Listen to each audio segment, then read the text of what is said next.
Hello, good evening everybody. This is the Clay Golem. We're back in our live stream building Phandelver and below. Now, after last week we had a little bit of a problem with the sound not working immediately. I can see we've already got some people here. Can you let me know in the... Hello William, can you hear me all right, buddy? Don't want a disaster like we had last week. We just keep going and nobody can hear. Awful business. All good, thank you very much. And also William, thank you very much for your membership to the channel. Really appreciate that as a follower of Dritz, and again to all of the members of the channel, those people who offered just that little bit to keep me going, keep me enthused, keep me excited to carry on doing this stuff. Very much appreciated. Right, let's go, shall we? We were doing Wyvern Tor, so let's crack on, because, you know, I've only given myself an hour and there's so much to do. I mean, I know kind of like an hour to do per scene is easy peasy. It's not, you know, it's not a big module or anything, but with me yakking like I'm doing right now, we don't get very far. Okay, so what did we do? Wyvern Tor. Now, we did all the walls and things like that. And we put in lighting. Did we put any sounds in? We didn't put any sounds in. We didn't put in a campfire crackling. So we could do that. Now, what I wanted to start with is just having a look at this terrain. Okay, because this is clearly some rough terrain, etc. here.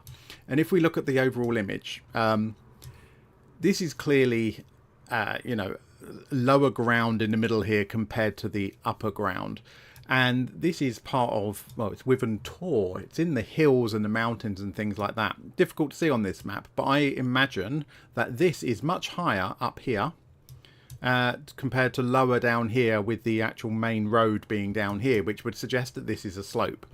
So to my mind, all of this in the middle here, certainly these edges are all should be difficult terrain. And I think because it's on a slope and we've kind of got this rough thing, I would be happy to classify all of that as difficult terrain.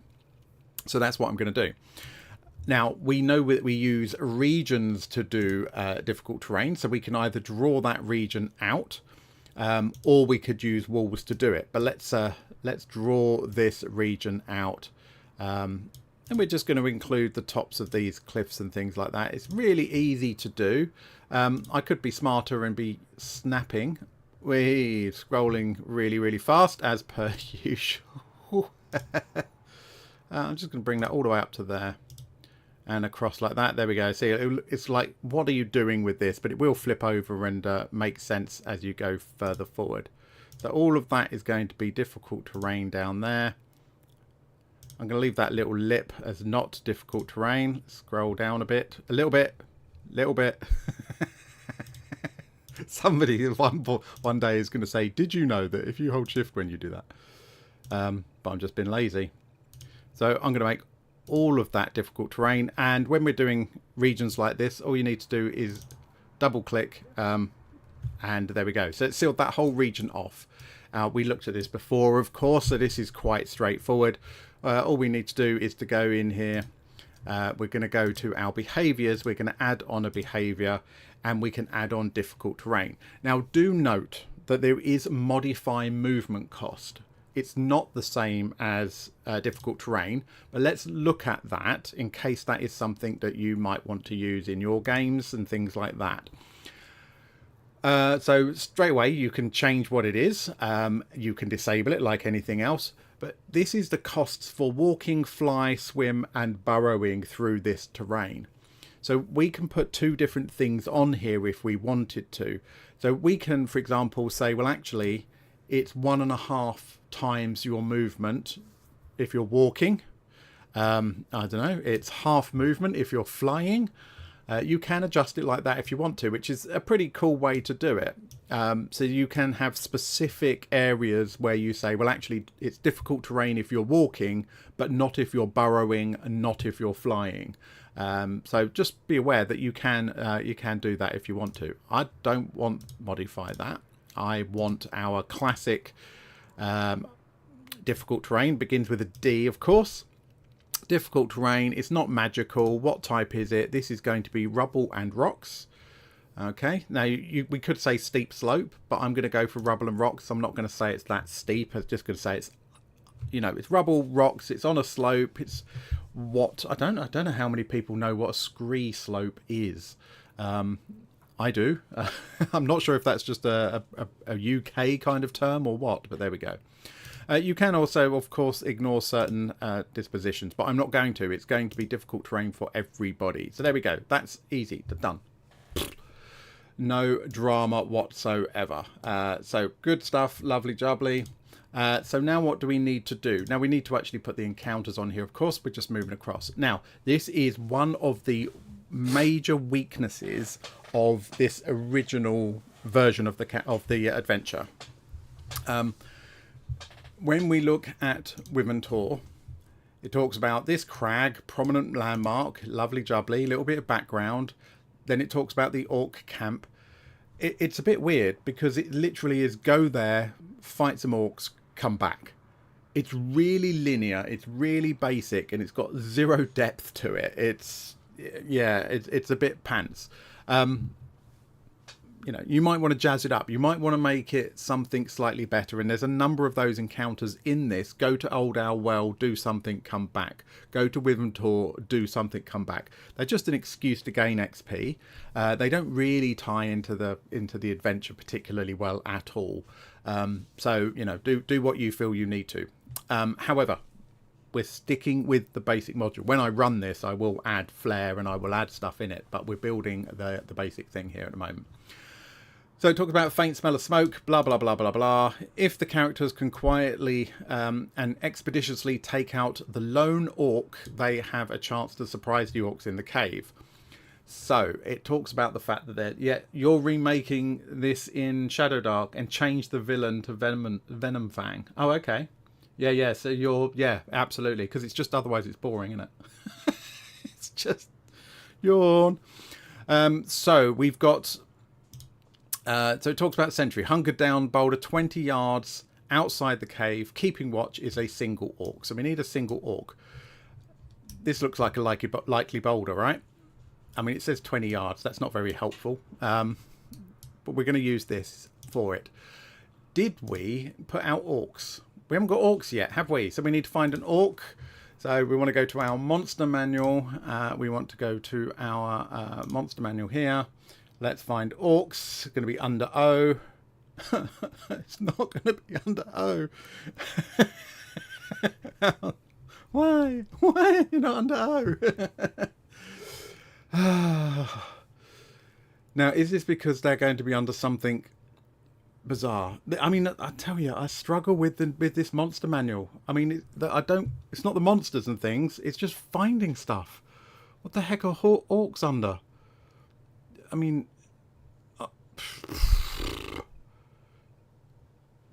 it's a bit weird, isn't it? And is this because? And I know there was a big thing when it came out. There was a big thing about why are orcs not in there, and it's because they're under something else, and I can't remember what the hell they are. They're under goblinoids, are they? It's somebody who actually knows what they're doing. You should be doing this. Yeah.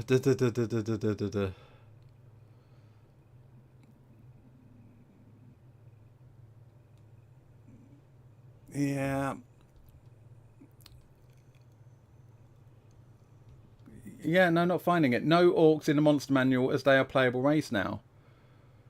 Toughs is what the stat block got changed to. So, yeah, so it's just not in there at all. By the way, evening, Ian. Thank you for your help as well. So we should be using toughs. And then skinning them as orcs, basically. Yeah, they took them out completely. Yeah, I knew there was a bit of controversy over the whole thing. It's like, sure, you can make them a player race, but does that mean that you don't have drow or anything else? I don't know. A bit weird.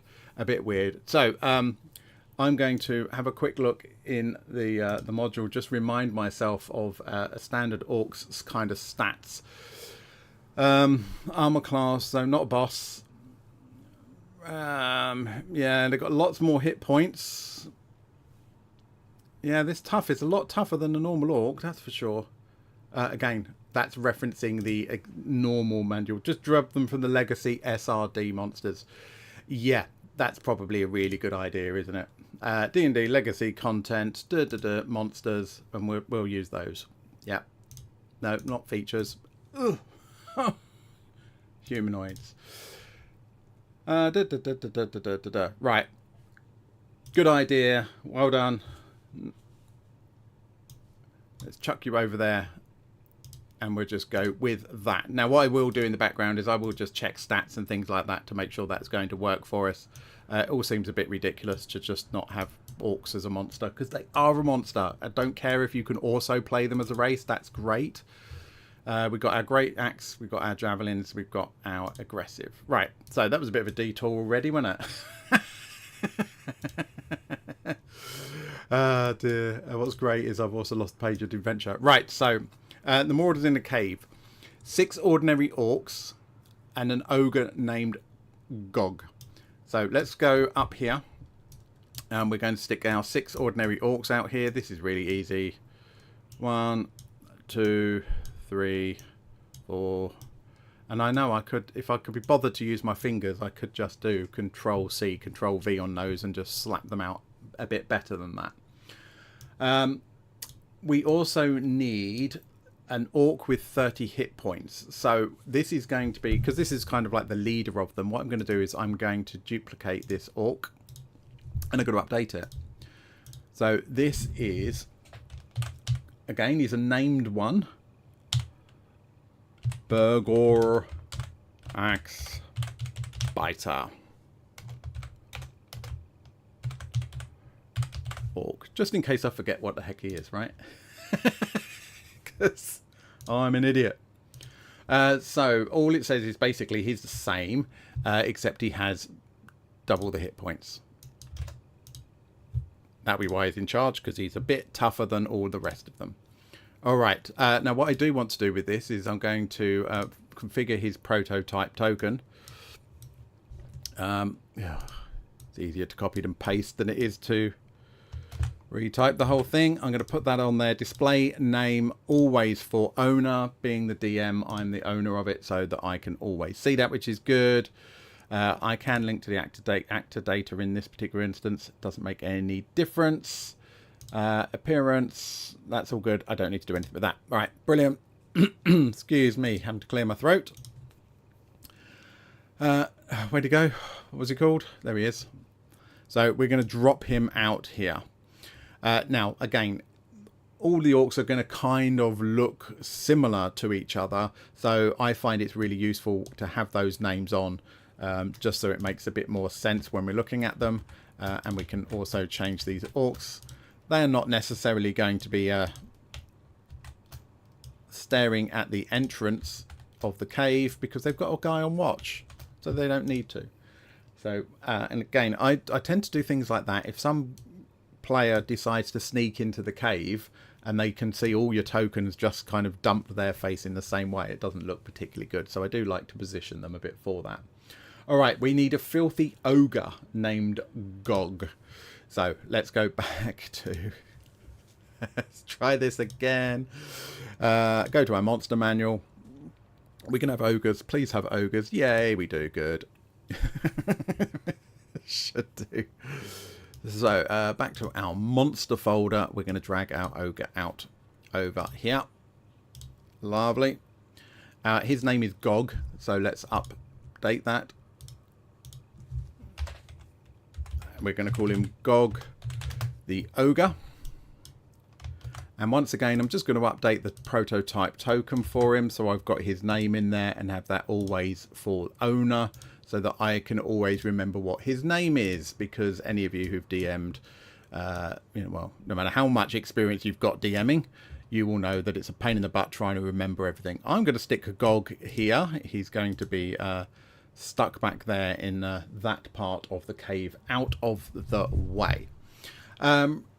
This is what I mean by how simple this is. That's it. That's this encounter. Now it does have some treasures and stuff. Now it's mostly coinage. 3 vials of perfume. Now I'm not sure we had perfume out. and they're worth 10 gold pieces each. So let's create some loot. We're going to call it perfume, or parfum for those who prefer that. How much was it? 10 gold each. There we go. Really cheap. And let's have a quick look to see if we can find commodities, biological material, stone, treasure, wood. Again, I always get a little bit lost looking in these things. Sundries. And once again, I'm not going to spend ages looking for icons and stuff. If I can't find it relatively quickly, I will move on and we can do that afterwards. Containers, creatures, dice, environment, equipment. No, that's always, I always go to equipment thinking, oh yeah, there'll be equipment in there. Tools, possibly. Cooking, fishing, laboratory. We might find potion vials. Do you know what? I'm going to go with that for now. I know it's not great, but let's just crack on, right? There we go. Okay. So we've got perfume in there with its correct price. Oh, that's annoying. Can I have a capital P on that, please? Thank you very much. Little things like that bug me. They're far more than they should. All right. Well, that's it. That's this encounter. Now, what I do need to do, of course, is... and I can do it different ways. I can come in here and I want to hide that grid. Totally up to you whether you like the grid on, off, or whatever. I personally prefer the grid off. I do also want to check my ambience. I don't need any weather effects on here. Lighting, I've got global illumination I do want, as well as token vision. Grid we've already looked at, and that's all good. So nice and simple. That's what we've got. That's it. That scene's done. Now, I know last time we brought it in, we did the grid and we did the walls, but it really is that quick. Now, what I do want to do is, I spoke about it last time, which was 2 weeks ago, is I do want to bring in a couple of modules. Now, I'm not going to bring in anything particularly fancy at this point, but bearing in mind that at some point, you know, we're going to have players coming in here. Ignore my version 13 playground where I do all my stuff. What I do want to bring in is Dice So Nice, because again, it's one of those things. Why would you not have rolling dice as part of the core Foundry? I don't know what the decision behind that is. Whether it's because they say, hey, do you know what? Dice So Nice is so good and so slick. Why waste our development time doing that when it's already there? And I'm also going to bring in Dice Tray. Because again, this is aimed at those brand new players, probably never ever played before, or, you know, certainly not kind of got involved with it really before. Let's give them a little bit of helping hand to make it easier for them to learn how to play rather than anything else. It's a local server, so no, I don't have a password on it. You can't get to it. And I use it for building. I don't use it for playing. So as you know, I am building this into a package for myself so I can run it as many times as I want. I also need to update my build version, which I haven't done, but that's fine. We'll sort that out. So Dice So Nice and Dice Tray, I'm going to bring both of those in. Lovely jubbly. And I really don't need to do an awful lot to configure it. Get rid of that. Thank you very much. So you can see the Dice Tray is now down the bottom there. And of course, if I roll any dice, I will now get the default Dice So Nice happening. Lovely. Really easy. Beautiful. Simple. Job done. Okay, so... like I say, I just wanted to quickly do that. Now I want to look at what we're going to do for the next scene. Now we've got a choice. We've just done Wyvern Tor. We've got Thunder Tree to do. And I think that's probably the next one to do rather than going on to Wave Echo Cave. I do still need to pull my finger out my backside and do some of the maps within the Phandelver town itself. Because we have the map of the town. But no, none of these buildings actually have maps or anything like that. Of course, there's loads out there and I can just nick them from different places and stuff like that. But I do want to start building for myself a library of maps. And I know I'm not very good at doing them. And I'm rubbish at maps, but I figure I will always be rubbish at maps if I don't start.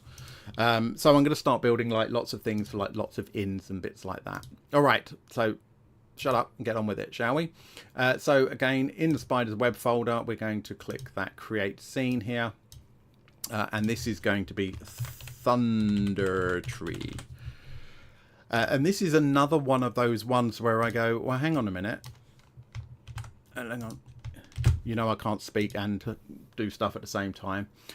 This is one of those ones where you kind of go, well, what is the point of going to Thunder Tree? Apart from picking up experience points, what does it actually do for the adventure? And it's really not very much. You know, you rescue some people when they go, oh, can you please take this to Thunder Tree? And the party cross half of the blinking continent to go and do that. It really isn't very useful at all. I want to go to, I don't want to be in my Curse of Strahd stuff. I was doing that. You might have seen there was a video released earlier today that's got all of those bits in. I want my Phandelver resources. Thank you very much.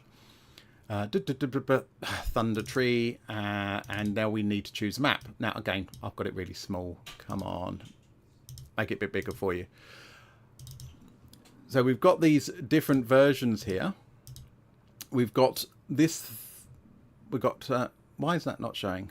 There we go. Oh, it's just taking a second to load. All right, we've got 3 different versions here. I don't want to do that. Come on, professional at work, right? I'm just opening that in the other window. Let's look at them like this way. So we've got, there we go. We've got this version of Thunder Tree, which is, it's pretty, isn't it? That's nice. I like that. We've got this one, which doesn't have the roofs. And we've got this one that doesn't have the roofs, but does have the trees, which is really good. Now, what I also want to check, of course, is you would have seen that there was a folder called Overlays. So when we look at the overlays, this gives us the inside of one of the houses with furniture and things like that, but also some of these path bits. Now, what I was half expecting to see in that folder was the roofs separately. So we've got a choice of which one to use. Do we use that one that's got all the roofs on? Do we use that one that doesn't have the roofs on? Do we use that one without the roofs but with the trees? I don't know which one to use. The problem with this one is if they go in any of the buildings, because the roofs are on, you can't see. So I don't want to use that on its own. That doesn't make a lot of sense. So we're definitely not going to use that one. I think I'm going to use this one without the trees. Yeah, the one without the trees, I think is going to be more useful. All right. Back over here. The things we have to decide. Right, so Thunder Tree, no canopy, and gridless. And I always prefer gridless. We're going to go with that one. We're going to bring that in. And of course, save changes. Here we go. Let's jump over.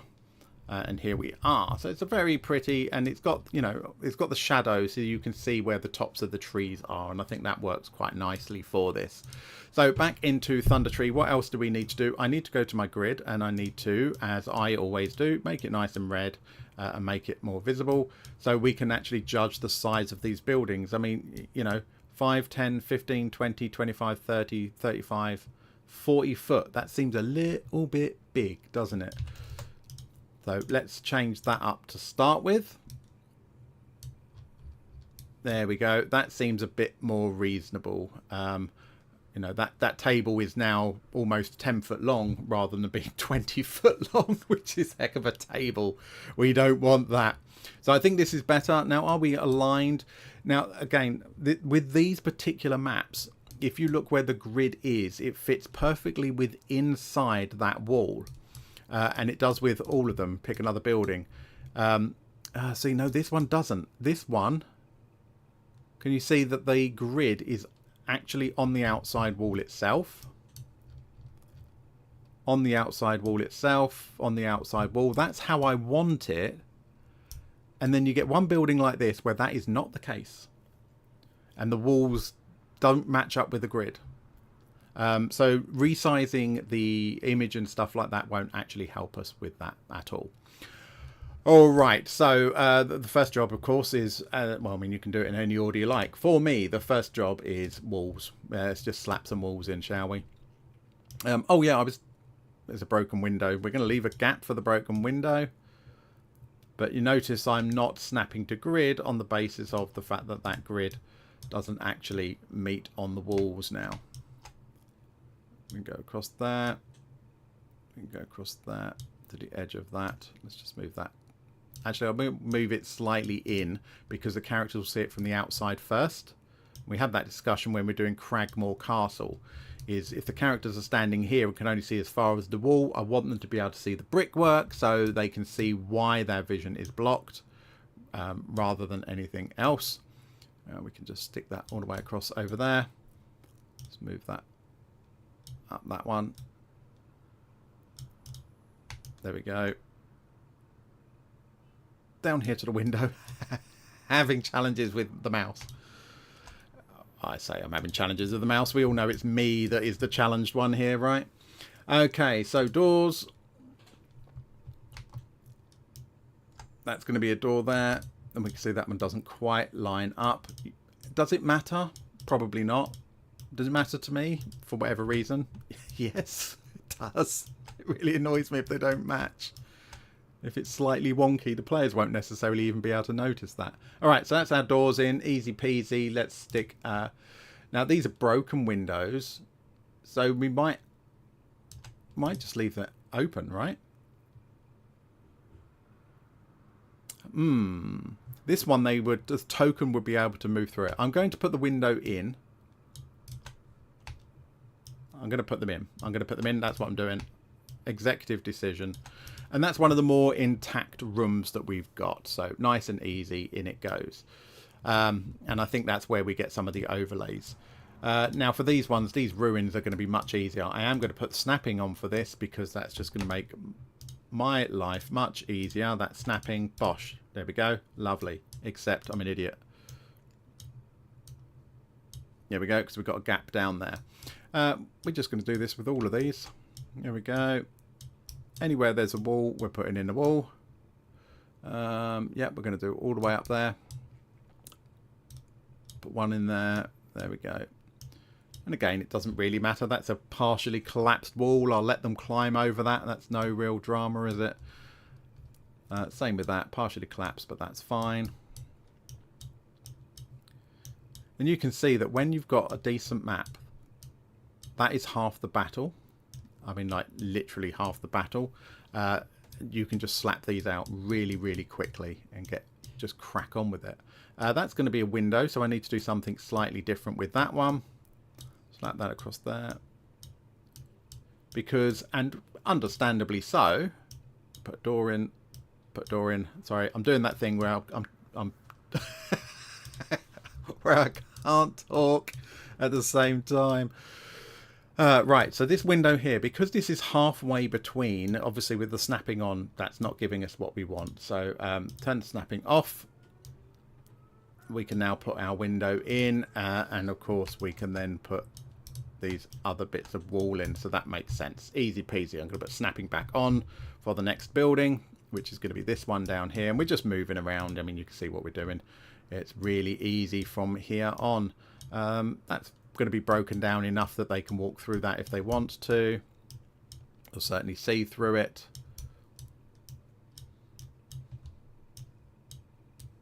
I mean, that looks like an old window or door frame that stuff has, you know, collapsed and stuff like that. So that will do. Lovely, easy peasy.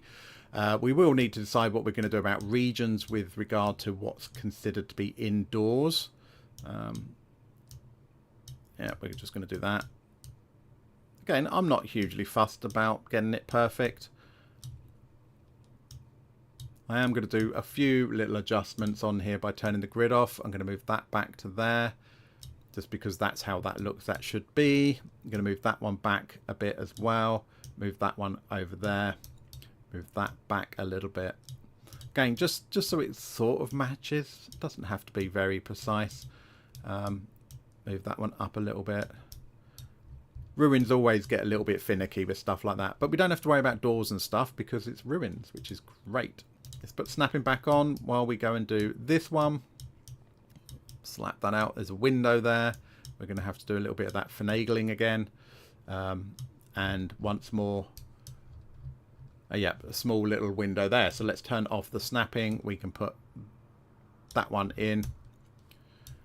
We can put this one in here. And then we should be good to go. Let's get our doors. And notice that I haven't bothered to check which doors are locked and everything else.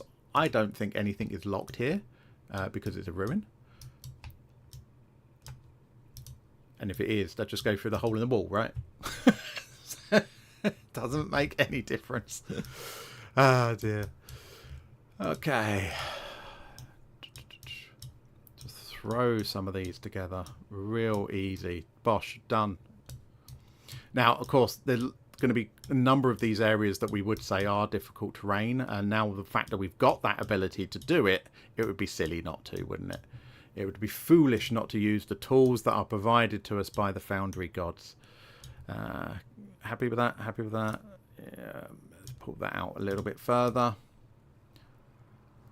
Now, bearing in mind again that with things like this wall, it's not more than halfway across. The players can move through there, but it does block vision and light. So it's going to work from that point of view for us, which is what we want. Cool. Right. No doors on that one.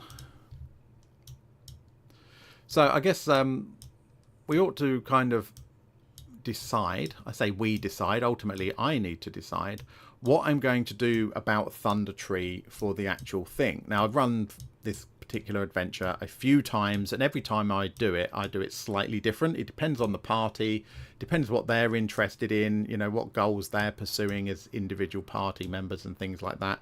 But coming to Thunder Tree is rarely something they bother doing, because they just don't see the point in spending all of the time traveling here for basically no benefit to them. It's like, oh yeah, go and return the locket, you know, oh yeah, go and salvage the treasure. And they're like, in the time we could make that journey, we could have done like 2 of the other missions and got treasure from that. And I just find that they don't feel motivated to come here very often. So I do need to do better with that and give them a better reason to want to come here. So if you've got any ideas, what you do, what you have done, chuck it in the chat. That'd be useful. How did you convince your players that it was worth bothering coming all this way?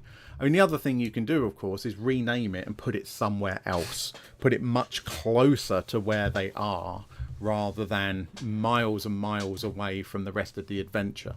I mean, that's kind of an obvious thing, I suppose, that I've only just thought of. But that makes the effort versus reward, you know, a much better ratio for them. They're much more likely to do it if it's like, well, it's only down the road, you know, it's a day there and back, you know, maximum kind of thing, rather than, oh, hang on a minute, it's going to take us a week to get there and come back again. Why bother? It's not quite that long, but almost. Right, let's just drag that one back a bit. We're going to drag that one forward a bit. Okay, not quite going halfway, so they can still move through there if they wish to. Okay, and this is one of the other ones that's actually reasonably intact. It's a much more solid looking building. Now again, look at the way this one does not quite match up with the grid, which is very annoying when it happens. But there we go. It's another advantage of if I actually pull my finger out and do my own maps, I can make sure that that actually does work. Watch this space. Guaranteed I will struggle to get that actually, as I've just said, but there might be a reason. There might be a reason that many maps have that issue. Or, well, it might be that actually not many people consider it an issue. It might be a me thing. I think it's an issue.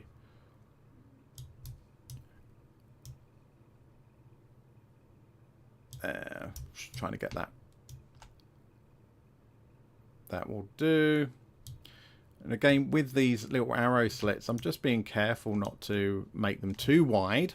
If I make them as wide as this bit, it's going to act like a giant window, and actually it's a tiny little slit. But I don't want to make it tiny like the slit size either. I do want them to be able to sort of see out of there. Obviously, you've got this interior wall. Before somebody points out the fact that I missed that, slap these doors in. These doors actually look intact on the map here. But again, another advantage of me doing my own maps is I would doing them without putting the door images on, so that we can use the Foundry tool of the doors that actually move and swing open and stuff like that. Nobody yet has pointed out the fact I've botched that one. There we go. And then we can just slap in some windows on here. Just fill those little gaps. There we go. There we go. Woo! Right. Oh, we've got this one in the middle here that I missed. It's going to be another really easy one.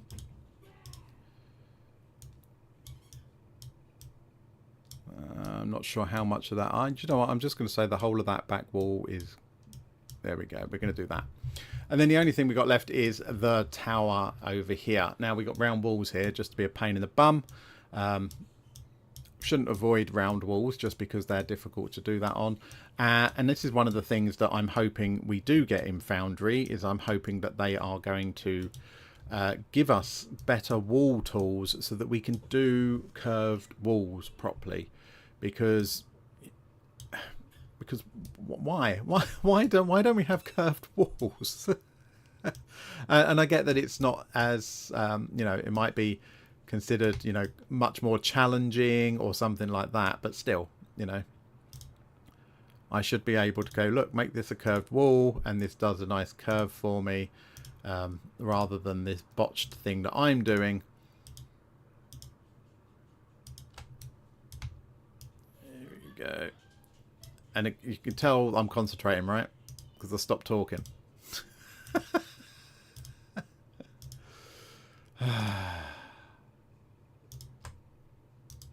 Huzzah! Right, okay. Walls in. I can breathe again. Doors, easy peasy. Yeah, curved walls, you know. Out of interest. Out of interest. When we go... Yeah, look. We can draw a blinking ellipse like this, right? For a region. So we can do that for a region. But we can't do something similar for walls. So it will handle curves. We just don't have the tool for it. Yet. I don't know if that's coming. I just hope it's coming. Got to fix this little window down here. There we go. Oh, look, I missed that window as well. There we go. And then put in normal wall there. Didn't miss any other windows. There's none in the round tower, etc. Yep, happy with that. And of course, we've got some stairs and things for the tower there. All right. Now, we've got the dead spiders and stuff around here. Okay, so let's go back and look at those. Coming back to this. Please leave them extra large. And we want to go back and look at these overlays. Please leave them extra large. So we've got no spiders. No spiders, canopy gridless, and we've got no spiders with the roofs. So this one, the idea is that if you want, it should go here so that there aren't the giant spiders. Let's pop it in for now. No, let's not. Let's read the module. Right, the Ruins of Thunder Tree. I do need to put the map numbers on. So we're looking at number 7 here in theory. And this is going to talk about the top of the tower. A door leads to the cottage. Can't help but notice an eerie quiet. The corpses of 2 hideous giant spiders are sprawled near the edge of the pathway. So if we want to leave those spiders in the module as is, we don't need to worry about using that particular graphic, right? I'm not going to do it. Okay, we're going to leave the corpses there. We've got the fallen door. We've got the cottage lantern. So is that kind of like with the idea that that's lit? Which cottage is that? It's not going to be that one, is it?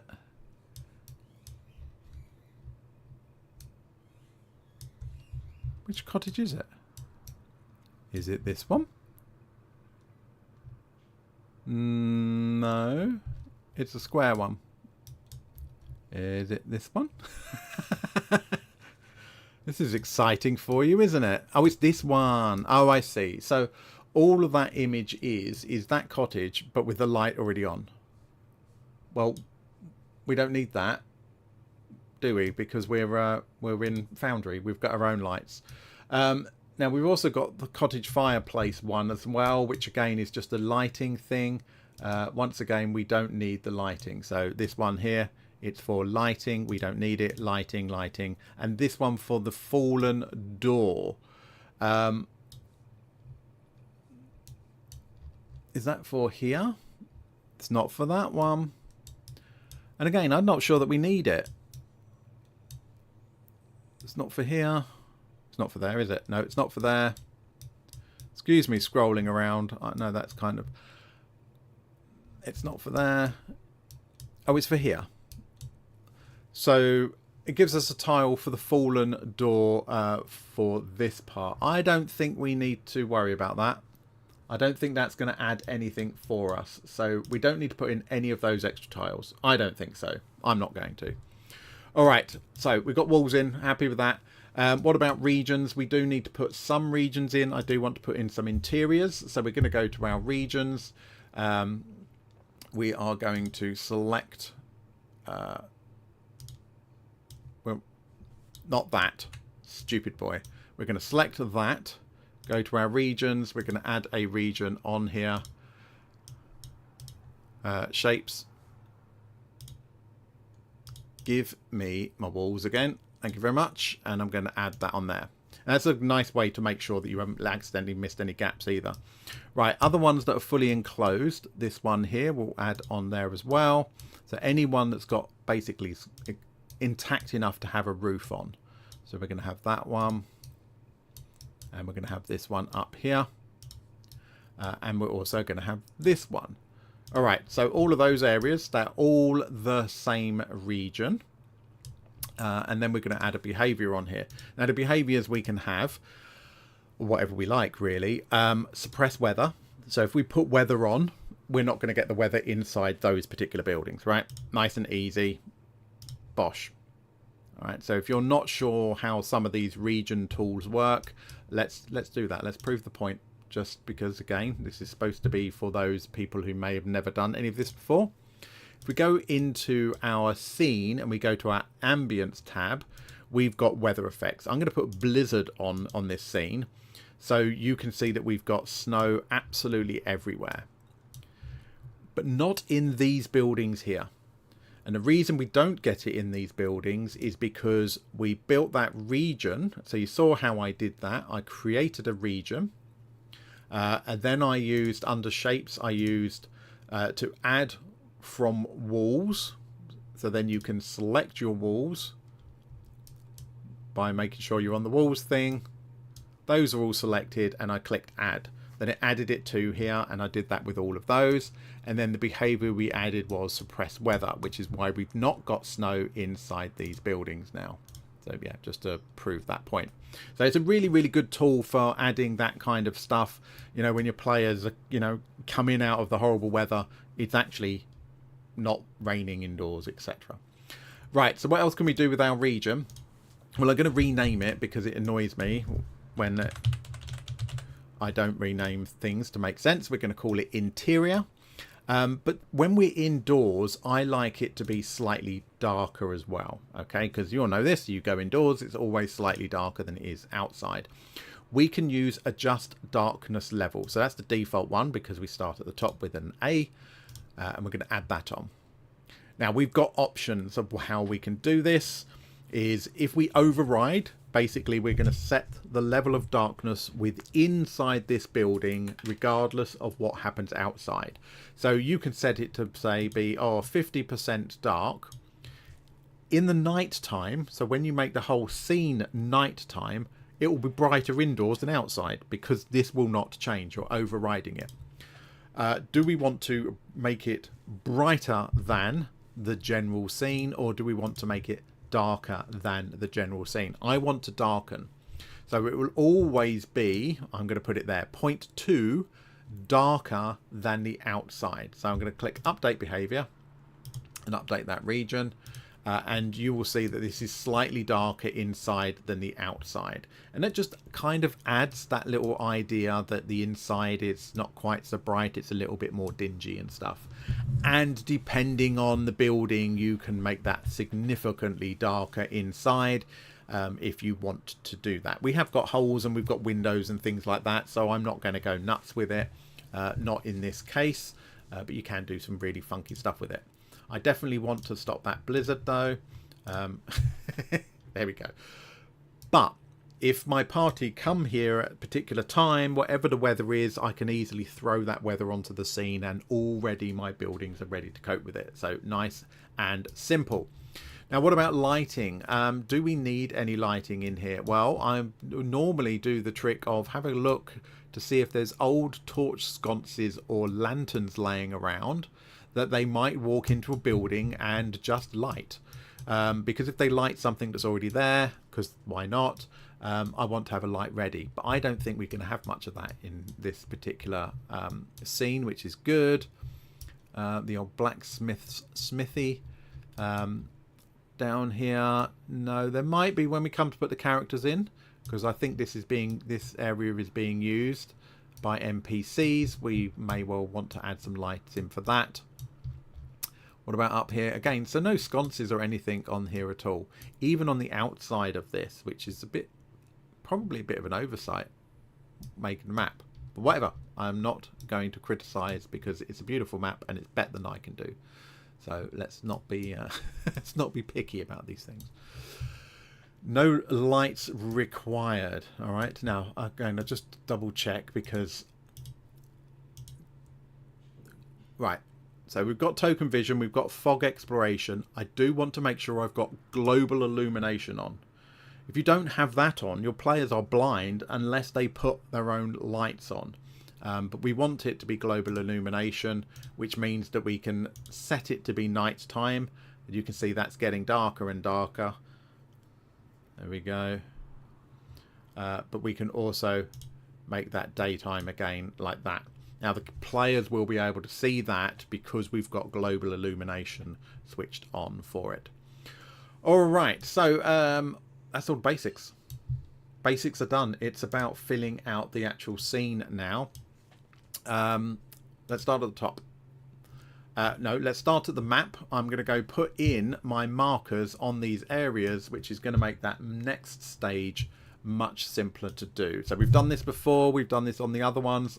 You can do this a number of different ways. I'm going to my drawing tools. I'm going to draw text. I'm going to just slap it there. Come in and I'm going to put, this is going to be number 1. I can make it as big as I want, whatever's going to work for me. I can just type over that if I want to. Thank you very much. And that is a number 1 there. Now it's not very big, is it? Not on this huge, great big scene. So let's make that significantly bigger. Thank you. That. Bigger. Bigger. That will do. I'm going to get rid of the... Oh, do I want the lines around the outside? I don't think I do. I'm just going to make them transparent. Okay, and then I can stick that here, which is building 1. Now, what we want to be careful of course, is that just make that a bit smaller, that the players cannot see that. So we talked about this before.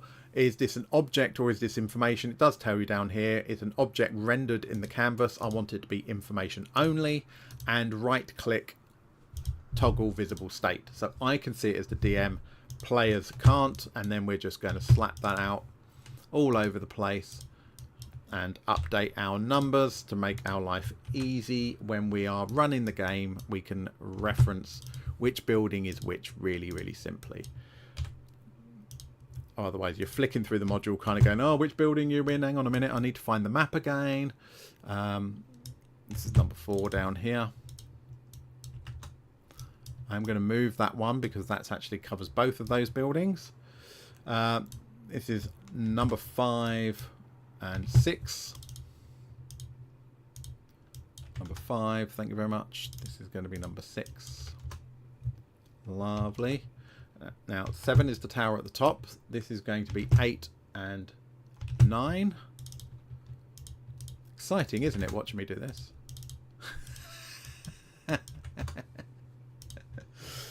Ah dear. Oh, I've lost the map. This one down here is area 13. Foreboding 13. Lovely. This is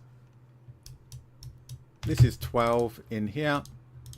If I can click the right things. We've got 10 is the square and 11 is up there. Now, because I changed the size and hid these before I copied them, so I literally just Control C. You can see it says draw copy. Didn't want to do that. And then Control V to paste it. Yeah, standard shortcut keyboard controls, nice and easy. I am going to move that one down there a bit. And this is number 7, which is the final one. Lovely. All right, so we kind of, if I stop drawing extra bits, we're kind of ready to move on with the next phase, which is good. So all of those are in there. So now it's tiny up in there. There we go. So now what we can do is just work through the module and go, right, what are the general features? So does it talk about weather and stuff like that? Let's have a quick read. Obviously, if you're watching this video back, you can actually pause it and read this stuff fully. I am scanning for it. This talks about debris being difficult terrain, etc. So perhaps we ought to do difficult terrain, which will bring us up to the end of today's little session, where we haven't achieved much. We're just doing the same thing we've done before, but we can add all these bits in, get all the difficult terrain done, and then next time we're on to putting in all of the individual details, chucking out the monsters and stuff like that. It's such a simplistic, straightforward module. It really is not actually that interesting to watch build, is it? Okay, so rather than using the walls, I'm going to just drag that one. I'm going to call this rough terrain. Okay, easy peasy. Behavior, we're just going to literally select that as difficult terrain. It's going to be rocks and rubble for pretty much all of this, so we're going to do that. Now note that, if I update that, we've now got rough terrain selected. Can you see I've got interior selected, I've got rough terrain selected. This is another way that you can expand an existing region. So I've already got that one done. Because I've got this selected, if I now draw an additional one, that is going to add to that existing one here, because that's what I've got highlighted. If I now go into that, you can see we've got 3 shapes. That original shape, that second shape, and then that third shape. Now that's not very efficient, but it's not a very big map, so that's fine. So anywhere that I think is pretty much should be considered rough terrain, we're going to do that. Not for those nice ones. And again, somebody will probably complain because I'm doing it like that, which creates 2 different shapes. I know it looks like they merge, but it's actually 2 different shapes, which is not efficient from a computing point of view, but it's not going to make that much difference. Honest Gov. So all of the interiors of these buildings, because of the rubble and stuff, all rough terrain. Now of course what we can do is then we can look to see if there's anywhere else that we would say is rough terrain. Did I get everything? I kind of did.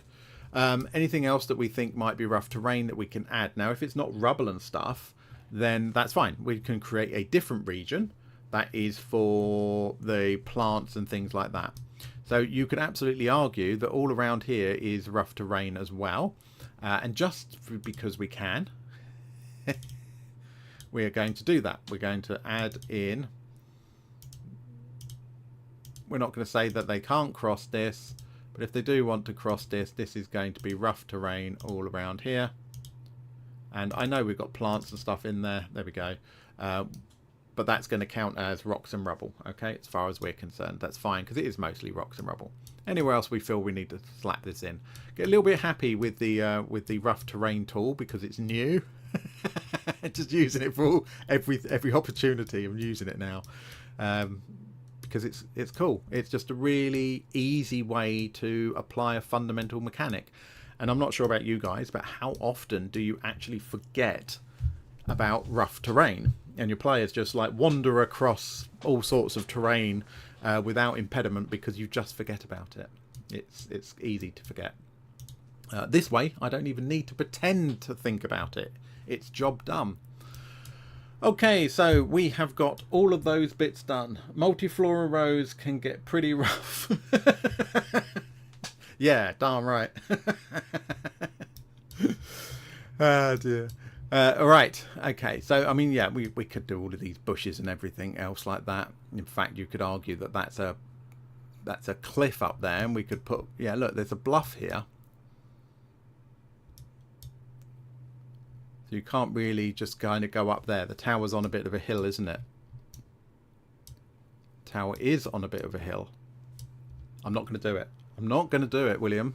You're not going to make me. We're going to leave that as it is, I think. Okay, right. We still got a bit of time. So back to the module, area 1 then. So we've done difficult terrain, intact buildings, run down, ramshackle stone cottages, otherwise still standing. Wooden doors are swollen, require checks and stuff like that. Okay. So are those locked? They're not really locked, are they? But it will stop players from just randomly opening them. Because we will, we'll stop them from doing, they'll try and open the door and it'll go, oh, it's locked. It's like, well, actually it's not. It's stuck. Make your DC 10 strength check. So this is the intact buildings have their exterior doors locked. So a couple of ways we can do this. We can come in and go, oh, right, we go in here and we go, this door is effectively locked. And we can add our sounds on. Okay, we can do it that way. What's much easier as the DM is we can just I don't want to do that, it's interior. We can just right click and that is now a locked door. Okay, so much easier to come and do any of these. Any exterior doors that will have faced the weather. So even though that's kind of, mostly a ruin, we're going to do that for all of those exterior doors. That one and that one, all swollen in their sockets. Sockets. They're not sockets, you know what I mean. Okay, brilliant. The windows of any intact building are 2 feet wide, covered by wooden shutters. Oh, I see. Containing 6-inch wide arrow slits. Alright, so creatures on one side of the arrow slit gain 3/4 cover against attacks from the other side. So that's fine. So what we did with the windows is fine. Absolutely no problem. Trees and bushes. Brush consists of large bushes that count as difficult terrain. I think we've done enough difficult terrain for now. If you disagree and you think we need more, let me know. Okay, number 1 then. The westernmost cottage. We've got twig blights. Now, so we need some twig blights, don't we? So these hide among the weeds that flank the cottage's open doorway. So that's over here. And that's the open doorway. We need 2 twig blights. They are... Yeah, so they're basically hiding. Easy peasy. Are twig blights a standard D&D creature? I don't know, to be honest. What are they going to be under, though? What are they going to be under? Oh, no. Oh, no. I really need Ripper's Omnisearch. I'm going to have to sort that out and get Omnisearch on here. It will make this so much easier. Now, bear in mind that is a premium module, so for those of you following along to learn how to do this stuff, you probably don't want to be investing in modules anytime soon. That's really not a sensible way to do it while you're kind of learning, but some of them make your life so much easier. Right. Somebody's going to be looking rapidly and hopefully will be able to point me in the direction of it. If not, we might be, because might be resorting to look at for this later. There's not under P for plants either. Is it going to be in legacy content, as we kind of already tried that one? Plants. Yeah, we haven't got them. Awakened tree, shambling mound, etc. No twig blights. Oh, Flamehead, hello. If you look in one that says actors, it shows them in alphabetical order. Well, that, if you're... Yeah, so that's kind of what we were just looking at. Holy heck. Flamehead, you're an absolute genius. Well done. It says act. Yep. So if you look in the one that says actors, it shows them in alphabetical order and not as if you were reading from the monster manual. That has just changed my life. You're my hero for today. There we go. We have got them in here. Fantastic. I was thinking. So that's Foundry compensating for the D&D weirdness. Twig blights. There we go. Oh, I need to make sure I pop them in my monster folder. There we go. And then drag them out from there. So these are going to be hidden. And actually, look, you can come in here and you can select the correct hiding as well. So, but I also am going to make them invisible. But I can select that they're hiding. So as me as a DM, it reminds me the reason they're invisible is because they're hiding or effectively hiding rather than anything else. Cool. That's it. That's that area. That's all there is. I mean, these descriptions are so small and almost non-existent. Right, the blighted cottages. So these are the two cottages that sit side by side. Several young trees have grown amidst the ruins. Overgrowth conceals a deadly threat. 6 twig blights lurk among the foliage. So same as before. There's just 6 of them this time. So really, really simple. We can just take out. So this is area 2. This is these 2 sets of ruins. Now, if we're going to slap out twig blights all over the place, it makes sense to put them somewhere that, you know, they would be kind of hiding. I am going to set this as hiding and hide it. Then I'm going to Control C, copied one object, and just like we did before, I can now go paste, paste, paste, paste. How many have I done? 1, 2, 3, 4, 5, 6. I can just paste them out, and it's pasting them with hiding. And with the yeah, the thing. So like the same as we did the numbers, it's like set it up, then copy and paste it and make adjustments. It just saves an awful lot more time. That's area 3 done. Sorry, area 2 done. Bam. So for most of this, it's just slapping out the monsters and creatures and stuff around here. It's going to be really, really straightforward. It's only when we kind of get to the dragon that that's going to be more slightly more challenging. But we are kind of out of time for this one. So we have finished off the Wyvern Tour, which was really easy. It was just slapping out the monsters. And we have almost finished Thunder Tree already. You know, it just, again, without loads of mods and having to fiddle around and setting things up. One of the reasons why Curse of Strahd takes so long is because I've got lots of other little bits going on and Monk's Active Tile triggers and all of that stuff. But throwing together a basic map like this is really quite quick once you've got the map, which is the hard part. And then it takes hours to produce these maps. But yeah, throwing it together, really, really nice and easy. So in the next one, next week, we should 100% be able to finish this off. If I've pulled my finger out of my backside and got some maps of the village things done, then we'll probably do a couple of bits of Phandelver, get some of the inns done. We might look at setting up shops, possibly. I need to check with a couple of the mods to make sure that's working. And we also at some point need to start looking at our player experience. William, yes sir, did you not, I'm guessing the fact you've asked is you didn't automatically get one. I'll contact you outside of this, buddy. Yeah, no problem. Might need you to email me, claygolemdm@gmail.com, with your Discord name so that I can track you down and send you a direct invite if I haven't already got it, mate, please.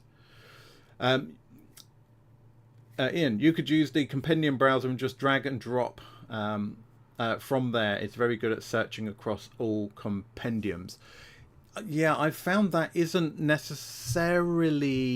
I found things that don't always work. Now, in fairness, Ian, I have been using, or I've tried using that when I've got lots of other things kind of installed, like CPR and everything else like that, and I didn't find it was particularly useful and it wouldn't find stuff.